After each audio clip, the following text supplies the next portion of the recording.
আসসালামু আলাইকুম। Microsoft word expert ক্লাসে আজকে আমরা দেখব হোম মেনু বার থেকে আমাদের এই প্যারাগ্রাফ গ্রুপে যতগুলো অপশন আছে সবগুলো এ টু জেড খুঁটিয়ে খুঁটিয়ে কিন্তু আমরা দেখব। তো আমাদের ক্লাসটি যেহেতু মাইক্রোসফট ওয়ার্ড এক্সপার্ট কোর্স, সেক্ষেত্রে আমরা কিন্তু কোনো কিছু বাদ রাখবো না, সবগুলো এ টু জেড খুঁড়িয়ে খুঁড়িয়ে দেখে দেখে আমরা এখানে এক্সপার্ট হয়ে যাব।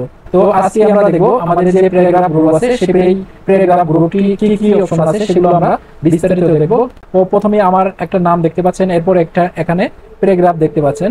সবগুলো টুলসের এখানে আমি প্রয়োগ করব এবং এখানে দেখাবো কোন টুলসের কাজ কি। তো প্রথমে আমি এখান থেকে যেটি দেখাবো, এই যে এখানে দেখতে পাচ্ছেন অ্যালাইনমেন্ট লিফট। তো অ্যালাইনমেন্ট লিফট এটি হচ্ছে আপনার মাঝখানে আছে। আমি যদি চাই এই লেখাটি এই যে এই এখানে চলে আসুক, সেক্ষেত্রে আমাকে কি করতে হবে, এখান থেকে সিলেক্ট করে আপনি এই অ্যালাইনমেন্ট লিফট এখানে ক্লিক করে দিলে এই লেখাটি এখানে চলে আসবে। আবার যদি চাই আমি এখান থেকে এই লেখাটি মাঝখানে নেব, সেক্ষেত্রে এখানে অ্যালাইনমেন্ট সেন্টার এখানে ক্লিক করে দিলে হবে।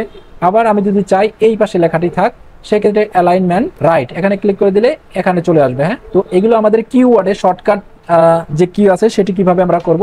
আমরা যখন এই লেখাটিকে এই পাশে নিয়ে আসতে চাই, তখন আমরা এখান থেকে কন্ট্রোল এল ক্লিক করে দিব।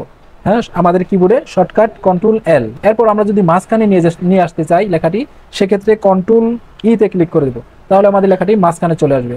এরপর আমরা যদি এই কোণায় নিয়ে আসতে চাই, সেক্ষেত্রে কন্ট্রোল আর তে ক্লিক করে দিলে আমরা এখানে আমাদের লেখাটি এখানে চলে আসবে। হ্যাঁ, তো আমরা আমাদের যে অ্যালাইনমেন্ট আছে সেগুলো কিন্তু দেখলাম। এরপর আমরা দেখব জাস্টিফাই। এই জাস্টিফাইটা হচ্ছে আমাদের এই যে এখানে একটা প্যারা, এখানে একটি প্যারা আছে দেখতে পাচ্ছেন, এই প্যারা এখান থেকে শেষ, আবার এই প্যারা আবার এখান থেকে শেষ। তো এটি একটু এলোমেলো দেখা যাচ্ছে। তো আমি যদি এটি এখান থেকে সিলেক্ট করে এখান থেকে জাস্টিফাই করে দেই, দেখতে পাচ্ছেন এখান থেকে লাইনগুলো একবারে 100% কি ঠিক হয়ে গেছে। তো এইভাবে লেখাটা কি সুন্দর দেখা যায়। তো এটির জন্য আমরা এখান থেকে জাস্টিফাই করে দিলাম। হ্যাঁ, এটি আপনার এই জাস্টিফাইটা যদি আপনারা শর্টকাট করতে চান, সেক্ষেত্রে আপনি লেখাটি সিলেক্ট করে দিবেন, এরপর কন্ট্রোল জে, এটি করে কন্ট্রোল জে দিলে কিন্তু লেখাটি এখান থেকে জাস্টিফাই হয়ে যাবে। মানে লেখাটি নিচের লাইন উপরের লাইন একই লাইনে থাকবে এবং একই সিরিয়ালে থাকবে। হ্যাঁ, তো আমরা এখান থেকে আমাদের যে জাস্টিফাই আছে সেটি দেখলাম এবং এখান থেকে লেফট অ্যালাইনমেন্ট, রাইট অ্যালাইনমেন্ট এবং সেন্টার অ্যালাইনমেন্ট এগুলো দেখলাম। এরপর আমরা দেখবো এখান থেকে যে লাইন এন্ড প্যারাগ্রাফ স্পেসিং। আমি এই লেখাটি আমাদের এখানে 3টি লাইন আছে, 3টি লাইনের মাঝখানে যে ফাঁকা আছে সেগুলো আমি এখান থেকে একটু বাড়িয়ে দেব। সেক্ষেত্রে আমাকে এখানে এই যে এই লাইন স্পেস এখানে আসতে হবে, এখানে ক্লিক করে দিয়ে এখান থেকে আমি দেখতে পাবো এই যে এখানে আমি যখন 2 করে দিলাম তখন দেখুন অনেক ফাঁকা হয়ে গেছে, আবার 1.5 করে দিলে একটু চেপে গেছে। এরপর এভাবেই কিন্তু আমি এখান থেকে লাইনগুলো এখান থেকে ফাঁকা বেশি করতে পারি, কম করতে পারি, এখান থেকে আমি সেটি কিন্তু এখানে দেখলাম। হ্যাঁ, এরপর আমরা দেখবো এখান থেকে যে এই যে এখান থেকে দেখতে পারেন শেডিং, এই শেডিংটা আমরা দেখবো। আমরা যদি এই যে এই প্যারাটা আছে, এই প্যারাটাকে যদি একটা কালার দিতে চাই, আপনার টেক্সটে কালার না, এটার লেখাটার নিচে নিচে একটা বা এই পুরাটা আমি একটা কালার দিতে চাই, সেক্ষেত্রে আমাকে এখান থেকে এই শেডিং অপশনে আসতে হবে। এখান থেকে আমি যে কালার দিতে চাই, দেখুন এখানে সেই কালার হয়ে গেল। এরপর আমি যদি চাই এইটা একটা কালার দিব, সেক্ষেত্রে এখান থেকে শেডিং একটা যে কোনো কালার একটা চয়েস করে দিব। এভাবে কিন্তু আমি এখান থেকে শেডিং দিতে পারবো। আবার এখান থেকে আবার ক্লিক করে দিয়ে এখান থেকে শেডিং এর যদি চাই যে এখান থেকে কালার আমি উঠিয়ে দেবো, সেক্ষেত্রে নো কালার দিব। এরপর আবার এখান থেকে মোর কালার আছে, চাইলে এখান থেকে যে কোনো কালার আমি এখান থেকে দিতে পারবো। তো আমরা এটি শেডিং এর যে কালারটি আছে সেটি আমরা দেখলাম, শেডিং এর কালার কিভাবে দেয়। এরপর আমরা দেখবো এই যে আমাদের এই প্যারাটা আছে, এই প্যারাটা চাচ্ছি আমি এখান থেকে একটি বক্স দিতে। সেক্ষেত্রে আমাকে কি করতে হবে, এই যে এখানে দেখতে পাচ্ছেন যে বর্ডার, তো আমি এখান থেকে যখন অল বর্ডার করে দিব, বর্ডার সিলেক্ট করে দিলাম, দেখেন এখানে একটি এই লেখাটি একটা বর্ডার চলে আসছে। আমি যদি আবার চাই এই লেখাটুকু একটা বর্ডার দিব চতুর্পাশে, এখান থেকে অল বর্ডার ক্লিক করে দিলেই দেখুন একটা বর্ডার চলে আসছে। আবার যদি চাই যে এই লেখাটি বর্ডার আমি তুলে দিব, সেক্ষেত্রে আবার এখানে যাব, এখান থেকে নো বর্ডার ক্লিক করে দিলেই বর্ডার চলে যাবে। হ্যাঁ, এগুলো লেখার মাঝখানে মাঝখানে এরকম বর্ডার দিয়ে লিখলে ভালো দেখায়। তো এখান থেকে রিমুভ করে দিলাম। তো এটি হচ্ছে বর্ডারের সিস্টেম। আপনি যদি চান যে এই লেখাটির উপরে একটি বর্ডার দিবেন, সেক্ষেত্রে এখান থেকে টপ বর্ডার আছে, এখান থেকে দেখতে পাচ্ছেন এই যে টপ বর্ডার, এখানে ক্লিক করে দিলেই কিন্তু টপ বর্ডার আসবে। দেখুন এই যে এটা টপ আলো। এরপর আপনি চান যে নিচে একটি বর্ডার দিবেন, সেক্ষেত্রে এখান থেকে দেখা আছে বটম বর্ডার, এখানে ক্লিক করে দিয়ে বটমে চলে আসবে। তো আপনি এখানে যেভাবে চান সেভাবে কিন্তু এখান থেকে দিতে পারবেন। হ্যাঁ, এখান থেকে অনেকগুলো অপশন আছে, নো বর্ডার এখান থেকে আছে দেখতে পাবেন, এখান থেকে বটম আছে, টপ আছে, লেফট আছে, রাইট আছে, এরপর আছে ইনসাইড আছে, ইনসাইড হরিজন্টাল আছে। তো এখানে আপনি যেভাবে দিতে চান সেভাবেই কিন্তু এখানে বর্ডারগুলো দিতে পারবেন। তো এরপর আমরা একটু এই বর্ডারের নিচে একটু চলে আসি। এই বর্ডারের কালারটাও আমরা চাইলে চেঞ্জ করতে পারবো, বা এখানে বর্ডারের যে স্টাইল আছে সেগুলোও এখান থেকে চেঞ্জ করতে পারবো। তো এখান থেকে আমাদের যে বর্ডার আছে সেটি আমরা দিয়ে দেখলাম। এরপর আমরা এখান থেকে দেখব বুলেট। এই যে এখানে দেখতে পাচ্ছেন বুলেট, এখানে এগুলো হচ্ছে বুলেট। তো এগুলো আমরা একটু দেখি। তো আমি যদি চাই যে এই যে এখানে সবগুলো প্যারার সামনে একটা করে বুলেট দিতে চাই, সেক্ষেত্রে সিলেক্ট করলাম। সিলেক্ট করার পরে এখান থেকে এই যে এই বুলেটটা আমি দেখুন এখানে একটি ডিফারেন্স, একটি লুক চলে আসছে। তো এটি হচ্ছে আপনার বুলেট। তো আপনি চাইলে এখান থেকে বুলেটগুলো চেঞ্জ করতে পারবেন। এখানে অনেকগুলো বুলেট আছে, আপনি এটা দিতে পারবেন বা আরও অনেক কিছু। এখানে যদি চান যে বুলেট তুলে দিবেন, সেখানে নন দিলেই বুলেটগুলো চলে যাবে। সিলেক্ট করার পর এখান থেকে ননে ক্লিক করে দিলেন, বুলেট চলে গেলো। আবার এখান থেকে যদি চান যে যে কোনো একটা বুলেট দিবেন, সেক্ষেত্রে বুলেট দিলেই চলে আসবে। আবার যদি চান এখান থেকে আপনি এই লিস্টগুলো চেঞ্জ করবেন, সেক্ষেত্রে এখানে চেঞ্জ লিস্ট আছে, এখান থেকে যে কোনো ধরনের আপনি দিতে পারবেন। এরপর আবার যদি চান আপনার মন মতো একটা বুলেট সিস্টেম আপনি তৈরি করে এখানে দিবেন, সেক্ষেত্রে ডিফাইন নিউ বুলেট এখানে ক্লিক করবেন। এরপর এখান থেকে এই যে সিম্বল এখানে চলে যাবেন। এখান থেকে আপনি যদি চান যে এই যে এটা একটা বুলেটে রাখবেন, সেক্ষেত্রে আপনি এখান থেকে সিলেক্ট করে ওকেতে দিবেন। এরপর এখান থেকে আবার এখানে ওকে দিবেন। দেখুন এখানে সেই চিহ্নটা বুলেট হিসেবে চলে আসছে। তো এটি আমরা রাখতে পারি। আবার এখান থেকে ডিফাইনে চলে গেলাম। এখান থেকে দেখতে পাচ্ছেন সিম্বল আছে, অনেকগুলো সিম্বল। তো আমরা এখান থেকে এই যে এখানে দেখতে পাচ্ছেন ফন্ট, আপনি চাইলে এখান থেকে ফন্ট চেঞ্জ করে দিবেন, দিলে অনেকগুলো এখান থেকে বুলেট পরিবর্তন হবে।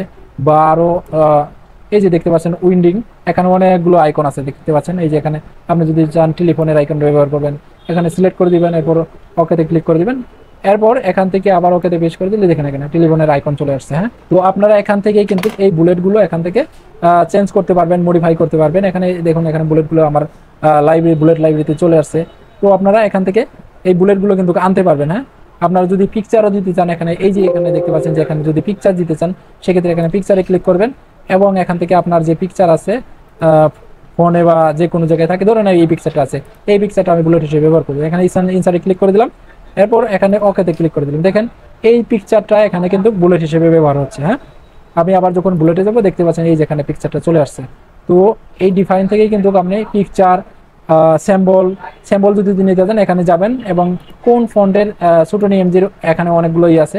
যদি কক্ষ দিতে চান, এখানে কক্ষটা বুলেট হিসেবে রাখতে পারবেন। হ্যাঁ, তো আপনারা এখান থেকে এগুলো ট্রাই করবেন। হ্যাঁ, এখান থেকে ট্রাই করলে অনেকগুলো ফন্ট আছে, অনেকগুলো বুলেট আছে, সেগুলো দেখে দেখে আপনারা এখান থেকে কিন্তু খুঁজে খুঁজে বা পিকচার যেটা মন চায় আপনারা কিন্তু এখান থেকে দিতে পারবেন। হ্যাঁ, তো আমি এখান থেকে আমাদের যে বুলেট আছে সেটি এখান থেকে নান করে দিলাম। হ্যাঁ, তো আমরা এখান থেকে যে বুলেট আছে সেটি দেখলাম। এরপর আমরা দেখবো এখানে নাম্বারিং।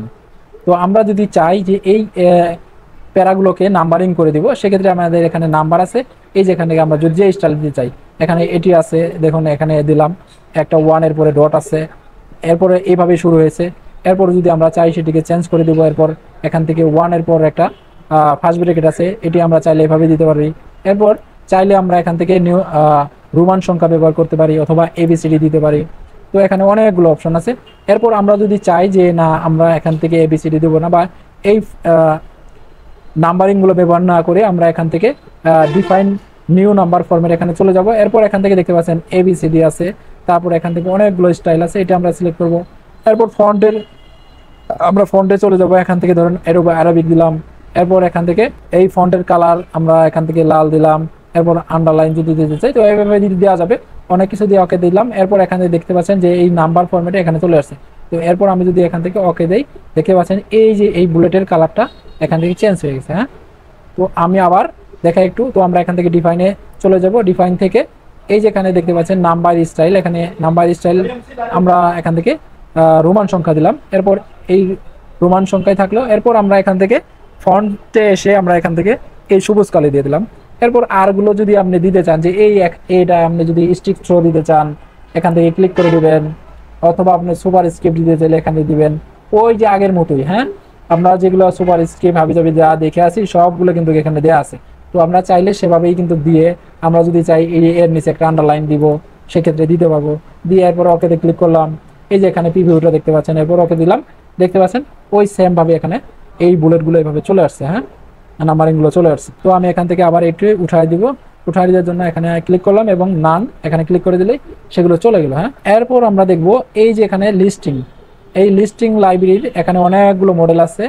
লিস্টিং লাইব্রেরিগুলো যেমন এটা একটা আমি ট্যাব দিয়ে দিলাম। এরপর আমরা দেখব এই যে লিস্টিং, এরপর আমরা দেখব লিস্টিং। এই লিস্টিং এ আমরা যখন ক্লিক করব দেখুন এখান থেকে অনেকগুলো সিস্টেমের এখানে লিস্টিং লাইব্রেরিতে অনেকগুলো দেয়া আছে। তো আমরা যদি ধরেন এটা দিতে চাই সেক্ষেত্রে এখান থেকে এটা আমরা সিলেক্ট করলাম, এরপর এখান থেকে লিস্টিং এখানে এটি দিয়ে দিলাম।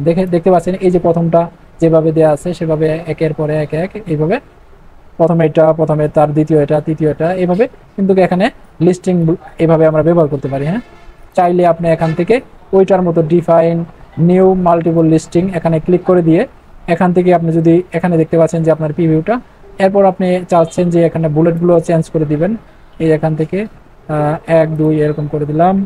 এরপর এখান থেকে ফন্টের আপনি চাইলে এখান থেকে ফন্টটা চেঞ্জ করে দিতে পারবেন, ফন্টের কালার দিতে পারবেন, এরপর আন্ডারলাইন দিতে পারবেন, এরপর আন্ডারলাইনের কালার দিতে পারবেন, এরপর চাইলে stick throw, double stick throw, এরপর হচ্ছে এখান থেকে সুপার স্ক্রিপ্ট, সাবস্ক্রিপ্ট এগুলো দিতে পারবেন। হ্যাঁ, তারপরে ফন্ট স্টাইল, ফন্ট সাইজ সবকিছু দিয়ে এখানে ওকে দিবেন। এরপর এখান থেকে আবার ওকে দিলে দেখতে পাচ্ছেন এই যে এখানে এটি চলে আসছে। হ্যাঁ, এভাবে আপনারা এগুলো দিয়ে ট্রাই করবেন। হ্যাঁ, সেই লিস্টিং লাইব্রেরির কাজগুলো আমরা দেখলাম। এরপর আমরা যদি এটি রিমুভ করতে চাই সেক্ষেত্রে এই আইকনে ক্লিক করে দেবো এবং এখানে নাম দেওয়া আছে, এখানে ক্লিক করে দিলে এটি চলে যাবে। হ্যাঁ, তো এরপর আমরা এখান থেকে দেখব ইনক্রেস ইন্ডেন্ট এবং ডিক্রেস ইন্ডেন্ট। তো আমরা এই যে ধরনের এই প্যারাটি আছে, এই প্যারাটি আমরা একটু এদিকে চাপাই দিব, এদিকে একটু চাপাই দেবো। সেক্ষেত্রে আমরা যদি ইনক্রেস ইন্ডেন্ট দেই, দেখুন এখানে একটা ট্যাব পরিমাণ জায়গা এদিকে ফাঁকা হয়ে গেছে, আবার যদি দেই আবার একটু ফাঁকা হবে।